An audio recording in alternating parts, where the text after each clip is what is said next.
Okay, gawa naman tayo ng chess piece project. So, si client ay magpapagawa sa atin ng buong chess, dalawang portrait ng parents niya, tapos ito, yung una nating ginawa, rosas at saka yung cross sa ibabaw ng rose. Bali, ginawa ko tong rose tsaka yung portrait na to sa loob lang din ng isang araw. So, magkakaroon lang kami ng dalawang session para dun sa dalawang portrait at saka dito sa pinaka rose na nasa gitna. So, ang inuna natin yung portrait ng mother niya, tapos next session after 1 week yung portrait naman ng father niya, tapos kung matutuloy yung background na gagawin namin, isasabay ko na rin yun sa portrait ng father niya. So ito, dinidetalye natin ng 3RL yung mga detail dito sa pinaka portrait, yung salamin, yung kilay, yung mata, lahat yan 3RL, yung bibig, yung ilong, dinitalye muna natin yan ng 3RL. Pero bloodline lang, halos bloodline lang, malabong malabo lang siya para hindi tayo mahirapang habulin yung kulay na ilalagay natin sa mga importante part na yan. Tapos dito sa pinakalabi niya, ginamit natin dyan 9 Magnum. Tapos gumamit tayo ng kulay na dark magenta. Tapos nag-blend tayo ng hot pink na kulay. Magkaiba po yung pink, magkaiba po yung hot pink. Kasi ang pagkakatingin ko lagi sa hot pink is para siyang makintab na pink na mamula-mula. Yung pink naman parang medyo light yung dating niya, kagaya nung nandito sa rosas na una nating ginawa. So yan, 3RL pa rin yung gamit natin dyan sa mga detail na yan. Kapag ako po gumagawa ng portrait na ang size ay 5 inches pababa, 3RL lang po talaga yung ginagamit kong liner para sa mga detail niya.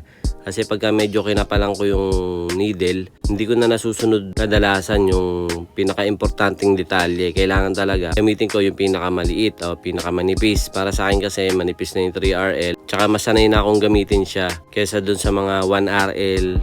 Mas nahihirapan din kasi ako pagka 1RL yung gagamitin. Parang hindi kasi sumisip-sip ng ink yung 1RL. Hindi kagaya ng 3RL, kumbaga tatlong needle siya. So parang may humahawak o may nag-hold dun sa ink.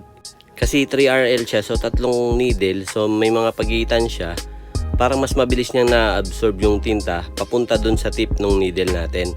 Hindi kagaya ng 1RL na nag-iisang needle.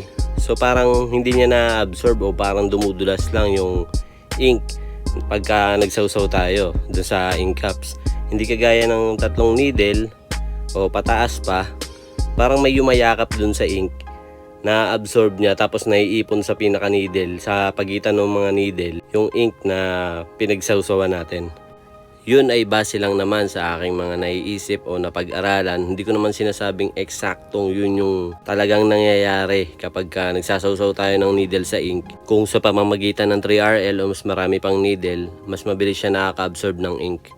So dito naman tayo sa buhok, ang gamit ko dito 15 Magnum. Tapos ganyan lang yung hagod ko para magkaroon pa rin ng mga strand ng buhok o yung mga hibla-hibla na itsura ng buhok. Ganun po yung diskarte ko. Minsan 9 Magnum gamit ko. Kung mas malaki naman yung ginagawa kong portrait, mas malaking size din ng Magnum yung ginagamit ko para dun sa buhok. Pero depende pa rin sa detalye ng buhok. Kung maliliit lang yung detalye ng buhok, mas maliit na needle ginagamit ko. Halo, minsan magkasama. May maliit akong needle, may maliit na Magnum, meron akong mas malapad na Magnum. Depende sa detalye ng buhok. Pero hindi ko kinokopya yung kabuuan ng detalye ng buhok. Kumbaga kung ano lang yung medyo malapit dun sa itsura ng buhok, yun lang po yung hagod na ginagawa ko. At ito na po yung ating first session. Bali isang portrait, tapos yung pinaka-center niya, yung rose at saka yung cross. Sana magawan pa natin ng video yung second session natin, yung portrait naman ng father niya. Tapos maganda sana kung makakasama pa yung background na gagawin natin. Yun lang, maraming salamat. Ako po si Ned Larpe na nag-iwan na sa mapagpalang araw. Peace out.